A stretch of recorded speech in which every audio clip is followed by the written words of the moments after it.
Take it in, Elma. This might be the last time you ever see it. But before everything ends, we're gonna show you around at the very least. Hey everyone, what's up, and welcome back to Xenoblade Chronicles 2. In the last episode, we unlocked and we did the Blade quest of Monolith's possibly last gift in the base game, Corvin. Light tank in a nutshell, and a story half baked. If you want to know our full thoughts on it, previous videos right there. Anyway, in this episode though, like we mentioned, Corvin's time has come and gone. Now though, it's time we gave a dedicated tour to one of our newest friends, borrowing Corvin again, which is hopefully going to be the last we'll ever see of him. Braggadocio. Anyway, in this episode though, we are keeping our promise to Elma, and we are going to take her around Alrest so she can explore the world, see things on a completely different planet, and hopefully bring back information on something to Mira. Perhaps will help. Perhaps will benefit Mira. Who knows? Maybe that's something that Xenoblade X2 can figure out. Anyway though, in this episode though, like I said, this might be it. At the very start, we have done pretty much everything that we want to do, except this.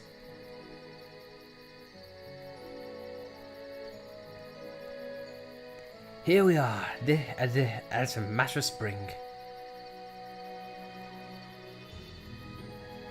A mysterious looking place, isn't it?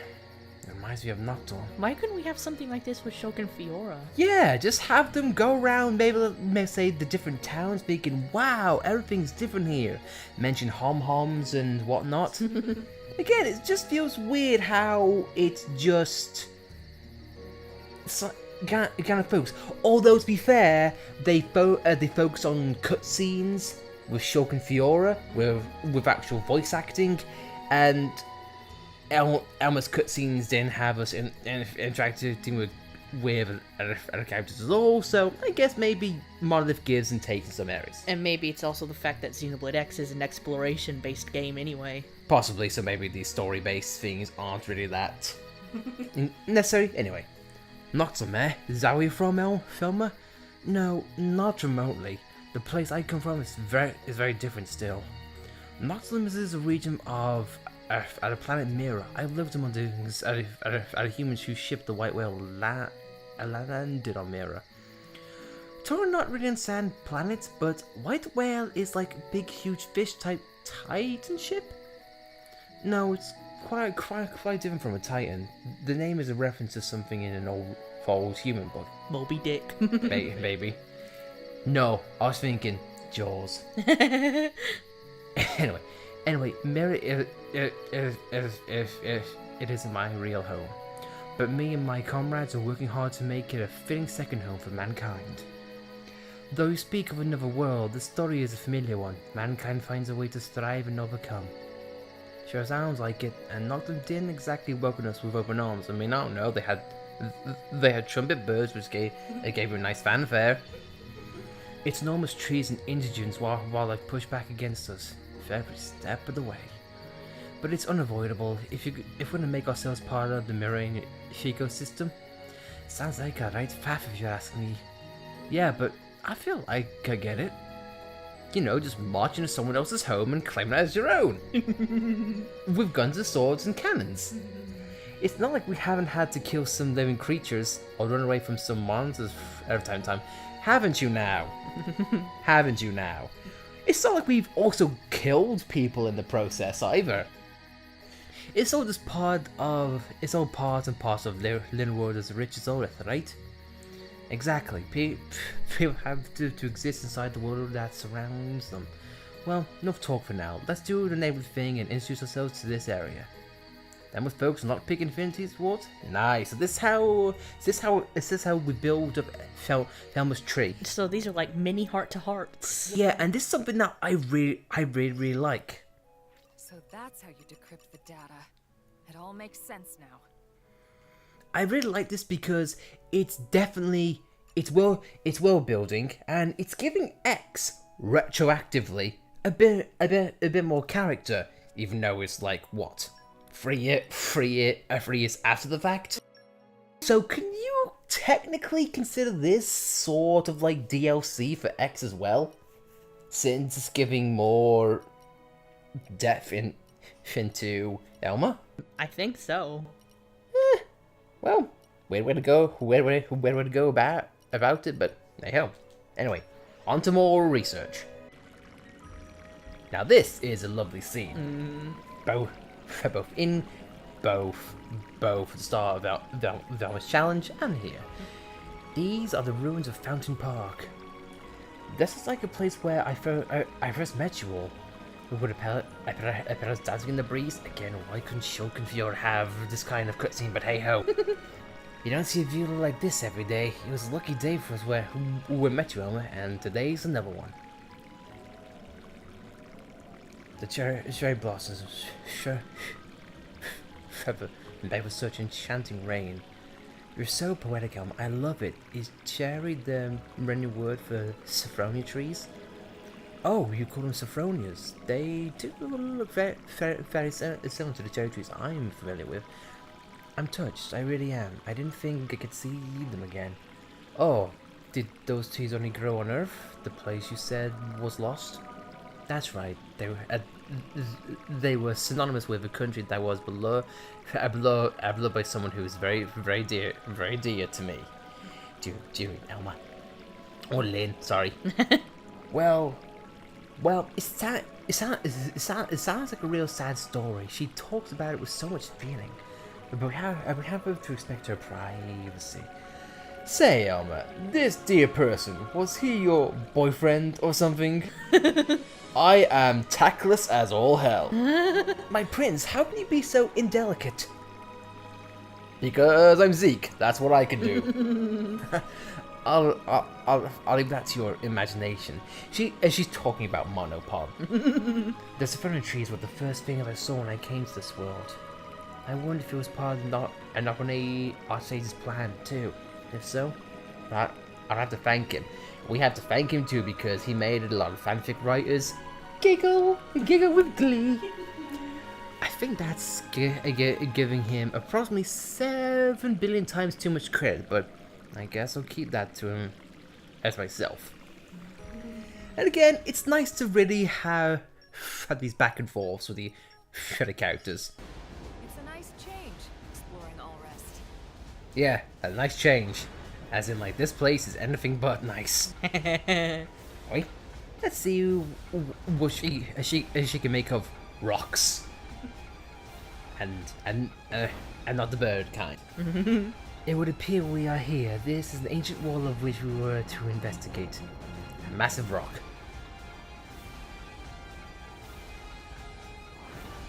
Lancing ravens. It's like some ancient battleground. That is exactly what it is. Well, to be honest, it's also a fairly recent battleground. Indeed, regret to be one of the parties responsible for that was my homeland, the Ardanian Empire, of which I'm on holiday at the moment. I assume from your tone you were against it? Completely, of course, in certain matters, conflict is simply unavoidable.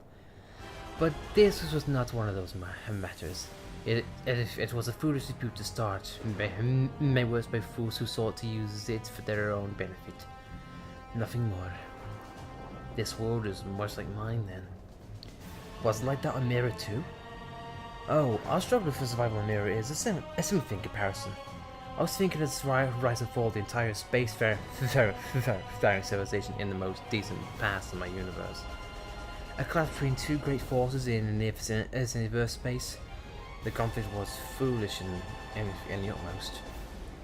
I do not comprehend every nuance of many of your words, yet the desolation was behind them as clear as day. For my part, small though it may be, I wish to quell what sense conflict is in my means to quell. I feel exactly the same. The various characters she's going back and forth with and seeing her feelings on this, I feel like it's really needed. Soldier or adventurer, you need excellent skills of observation. True. Because like you mentioned earlier, X is not a story game by any means of the imagination. It's just, spoiler alert, it's just simply humanity lands on a distant planet, an alien race is trying to kill humanity because I guess aliens are pricks. Simplistic, don't need much more than that, so it works. And, you know, explore mirror to your heart's content, even though it is restrictive at times, but hey ho. Close eye out for trouble. Where do we go from here? And as we're going through this area, I just really want to take in the fact that this is probably the last times we're gonna see these areas for a long time. But anyway, we're indeed part of Elpa's Great Hall, the Vault of Heroes. I'm finding it incredible that such wide open space could stretch inside a Titan, inside a living creature. Quite. Though we Titans may not even be conscious of it ourselves. Frequently people will build things and let them fall into ruins, all inside us, and we won't notice in the slightest. That's because we're pricks, as humans. That's taking insensitive to a whole new level, eh, Gramps? There's cheeky, and then there's just plain rude. I mean, would you want to throw a brick in my stomach? It brings me back. I've got its share of mysterious ruins too. Oh, probably by unknown hands. Yeah, I don't think anyone knows who built all these ones either. Well, the Vault of Heroes is being another exception, I guess. Oh, is that right? Indeed, there is a place that's dedicated to Adam, a hero from the days of yore. He fought a great battle to save people, then sealed his power away here and disappeared. Who knows where? A hero, huh? That's what we in LA call the one who gave their life to save the people of the White Whale. You just be Adam's blade, right, Mithra? Oh, don't worry. You'll see soon enough. Yeah, I guess 500 years ago. Though I slept through most of the intervening years, so it feels much more recent than that. Was that? I swear to God, the last word was that. Am I wrong? Can we have that play back, please, and shown, please? As Mithra's hair is going through her armor, but hey ho. What? Is there something on my face? Well, when there's something through your hair, that's something I can say. So, used to be for Heroes partner too. You cherish those memories while they last. Did you not hear what I just said? To me, it feels like it just happened last month, so it don't exactly fall under memories to cherish or used to. Is that right? Glare. Alright, I'll cherish them, okay? And in any case, it isn't more important for me feeling good, I guess memories of my gun driver, maybe?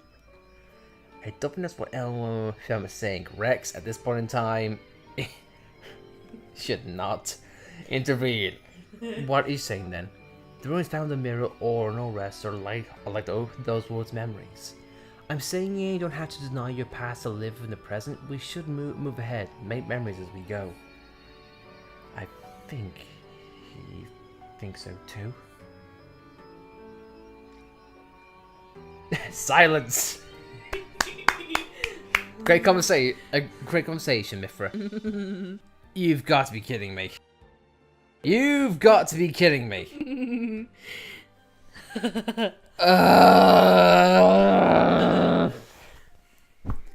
If you couldn't tell, the reason why I'm groaning is because the requirements require Mithra, Shulk, Cosmos. Oh my god, they are definitely getting into like the referencing types because who have you got? Xenoblade 2, the original Xenoblade X with Elma, and Cosmos from Xenogears. Why couldn't they just have Cosmos/Telos? Yeah, that would have made sense. So I guess we can't do that one. Ah, damn it. That sucks because I would have loved to see the references. It would. But I guess we'll figure out what else we can do. Although to be fair, we could possibly take out the enemies while we're going. So let's do that then. Might as well. And anyway, as we're going to go through this game, because again this might be the last episode we do in the base game. It's just really nice to go through all these areas again and just reminisce. And I'm just gonna preface this right now. This is by no means the last you'll see us do of Xenoblade Chronicles 2. We still are going to review this game, but only until we have finished up the Torna Golden Country DLC. But would Monolith pump out more DLC for this? I don't know. I think because if they were, I would say they would have announced it. But hey ho, I honestly would think that Xenoblade. Yay, focus. Oh no, I would like to think the Monolith would announce things prior. But to be fair, fair though, Xenoblade Chronicles 2 has had 9 months of post-release content. And to be honest, that to me is an awesome amount of content, especially for a single-player game. I feel like it's a definite sign that Monolith is dedicated to it. At the same time, though, there is some things that I would want to say about the game, but I will say part of that for the review. I feel like after the Torna DLC, I feel like that is the game's full package. It's had many updates, many additions, and many improvements. Oh no, I feel like it's very warranted. And so, and I feel like it'll definitely be worth reviewing, and definitely having a look at once we have a full package done. Provided Cosmos is still a blade in which we have not been able to get, despite the thousands of core crystals we poured in and done so many tricks to it. And like 600 luck. Yes, 600 luck with trust, with boosters, with everything. Oh no, it's just annoying. But anyway, long story short, we consider the Torna DLC to be the icing on the cake, in which we'll be able to fully judge the game on its own merits. But anyway, And to be fair, we also have a lot of side quests to do for this DLC. Yeah, true. I mean, if you honestly would want to go through them beforehand, it's up to you. I don't know. I don't know. We weren't thinking of this episode going on for long, but I don't know. The fact that once again Cosmos screws us over. I want to say things to sum up the game, but I want to save it for the review. I'll tell you what we can do. Thoughts on the project. Thoughts on this entire LP that we've done. You want to take the floor? Well, I definitely enjoyed it, much like with our Breath of the Wild project. Is there anything that you have enjoyed more about it? Any memorable moments? Well, we had a lot more laughs with all this, and we're a lot more comfortable now that we've already done a project. Yeah, definitely. This was this. If those who have just joined us, this is our second project together, and I feel like we have definitely, I want to say, streamlined a little bit. We're still very rough around the edges, and I still think, based on this, it's very difficult to do an RPG blind, especially for a playthrough, because I want to try and make things fluent and consistent, and also bring up little bits and bobs of information through there. Hence why whenever we've done the rare blade quests, I was trying to give a little bit of in-depth towards the blades themselves. Oh no, I think one of my memorable moments is just going through the game and witnessing the story firsthand. I think one of the definite highlights for me was in Gormont, in which we had a laugh with characters, got to see and experience Torna Poppy. And got to experience the brick wall of the Titan battleship. I remember that. Yeah, and also discovering that emeralds are green. Definitely. Okay. One of the most suckish parts of the game, at least for the project goes, is definitely more ordained with the central factory. There were a lot of things that we did wrong, and I know that we went in off directions. And looking back through at the footage, I can definitely see that yes, there were different ways we could have gone. But again, let's go into another kettle of fish, in which I want to leave for the review. One of the non-story standout moments has definitely got to be when we unlocked Electra and Ursula right when we thought we would go into finishing the entire project. we thought we were done with the game. We thought, okay, the game is clearly not giving us, more chances to continue. No rare blades coming out, so you know what, we'll just get Telos and then call it a day. But then no, apparently we got Telos, Electra, and Ursula, and it just went on and on and on. And Monolith continues being generous guys. I like how I'm trying to make this a negative thing. Oh, they keep giving us free stuff. How dare they, the bastards. No. It's just, this game, its content, it just never wanted to end, and as an RPG goes, that's fantastic, because you always find little bits and bobs of information out there. And we've got this whole expansion pass, and then we've also got New Game Plus. I know it, and new difficulty options with a challenge area. As much as it sometimes felt like, oh come on, more content, God, stop.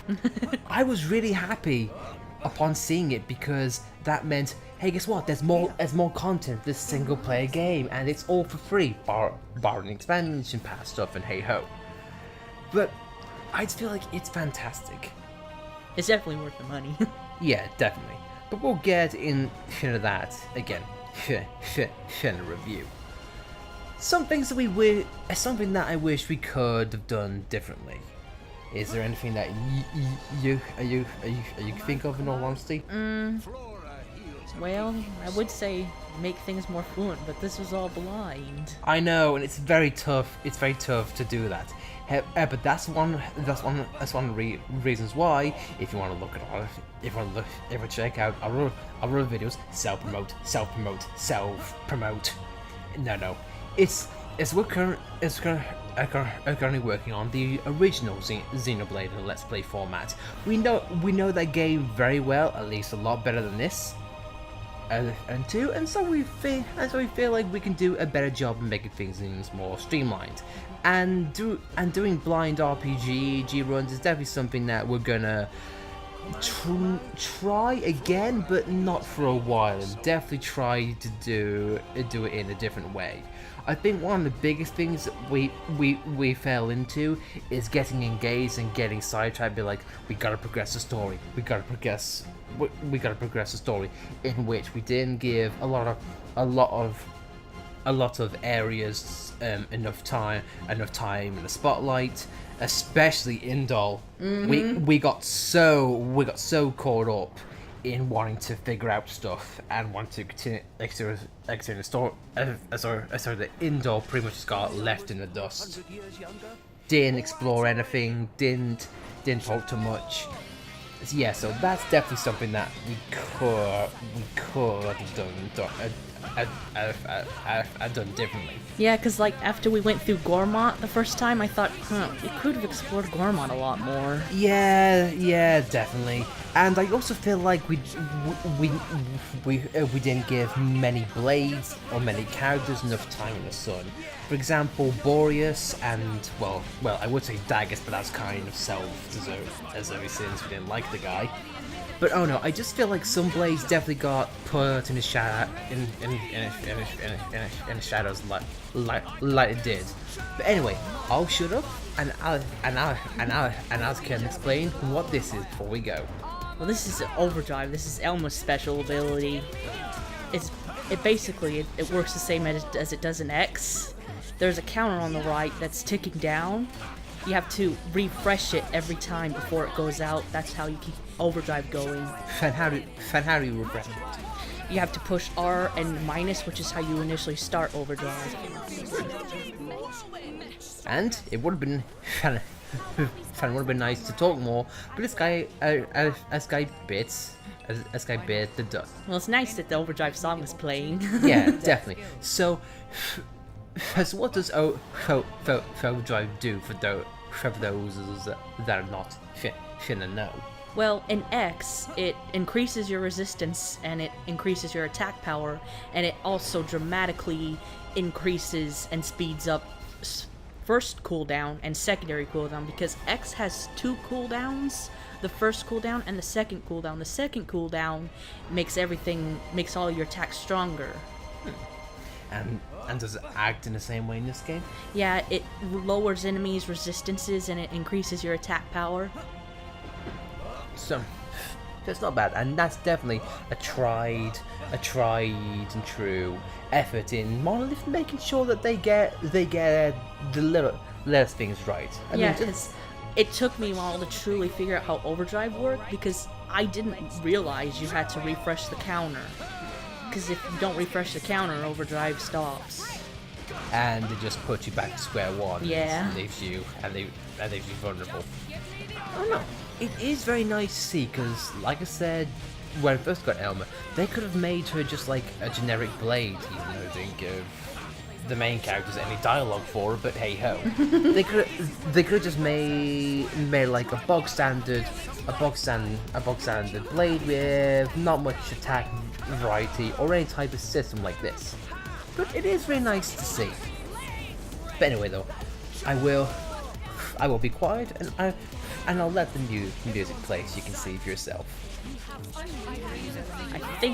think the party gauge has to be full in order for me to recharge the Overdrive counter.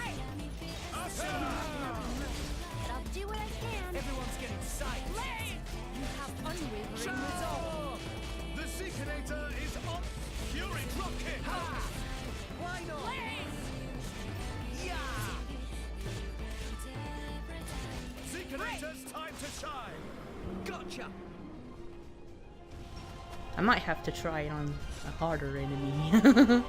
Well, there is a harder enemy that's close by.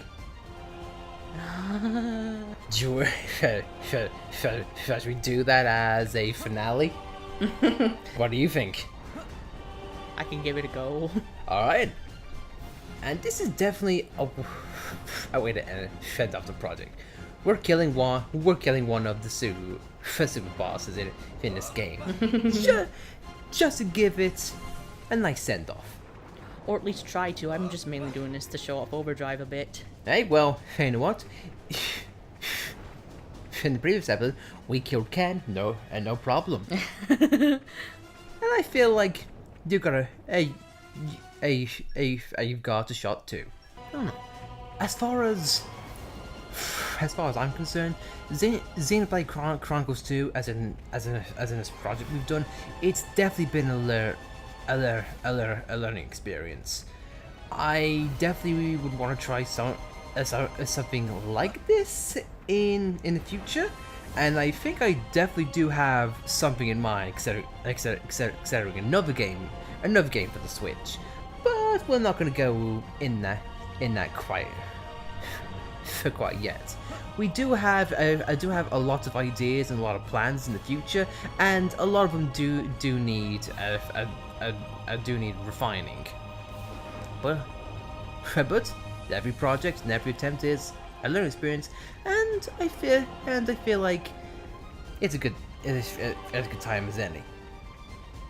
As we get into this,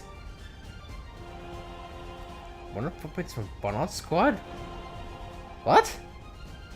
I cultivated this one back on Mira. To me. Very good. Optic nerve auxiliary circuit unlocks. Greatest sniper is calm your mind. Structural analysis in progress. I think it's one of the DLC quests. Okay. Well, this was something we missed entirely. Oh yes, it is. But anyway, enough of that. Let's sit back and let's watch Alice do her thing.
There, I refreshed the counter.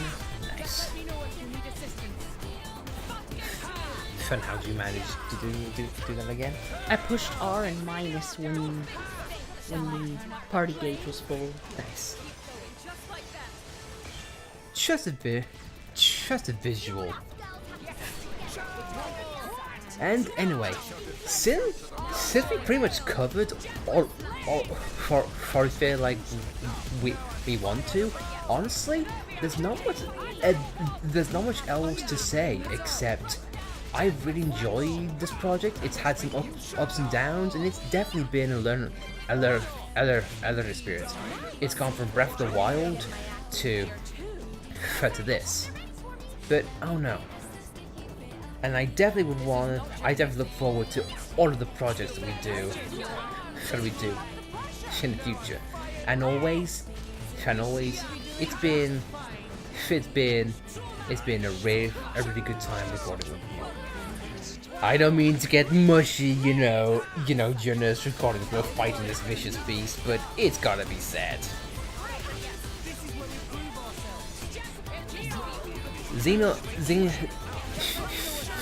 In a nutshell, Xenoblade Chronicles will always be a series that's near and dear to our hearts. Even if it's again, it's story based, but still, it's something where we'll always have a soft spot for, and a series that I hope continues and continues to grow strong.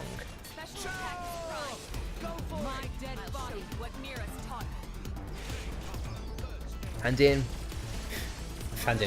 found in a nutshell, Xenoblade Chronicles was a game. I was a game that brought us together, and it just feels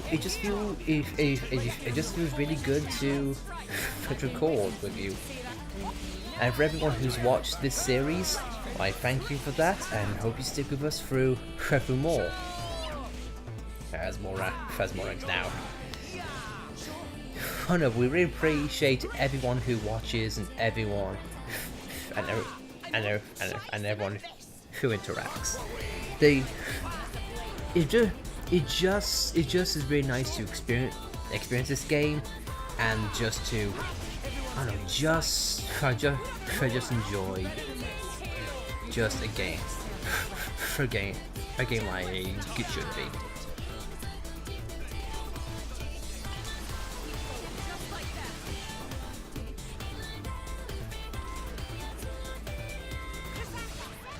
And in no time flat, Benf is done with Nia having 1 HP left. Nia, I just found the shiniest trinket. You want to see? Hey, Nia? Yeah, I'll check it out, Victor. You're such a child sometimes. I'll check it out later when I heal up. Exactly. When I'm not on the verge of death, that would be lovely. That went quite well thanks to Elma's overdrive. Yeah. And I think that's a definite example of how I view this project. We thought it would be daunting and thought it'd be an absolute mess, but it wasn't as much of a mess as what I thought it would be. But with that, guys, thanks for watching. Not just this episode, but through all of the series. But before we go, I think there's one landmark that we need to see. Just one more time before we go. And here we are. Back down to land of Morva. Looking at the ruins of what was once Torna. All through, ever since we first got here in our project, we wanted to know more about Torna. What happened and what made it go down, the war itself. We've made a dedicated episode about it. As he gets a music box, Rex. But hopefully now, Monolith has given us a way to it. Never remembers, or tries to. Bridget unfortunately doesn't. But they both are there. And so, I think it's time we all found out what happened 500 years ago. So, next time on Xenoblade Chronicles, we say farewell to Rex, Morag, Nia, and all the other guys in present time. We need to go back. See how this and Aegis all began this grand adventure. Thanks for watching, everyone. And again, like I said, not just this episode, but the entire project. We really appreciate it. But see you next time, in which we see how it all began.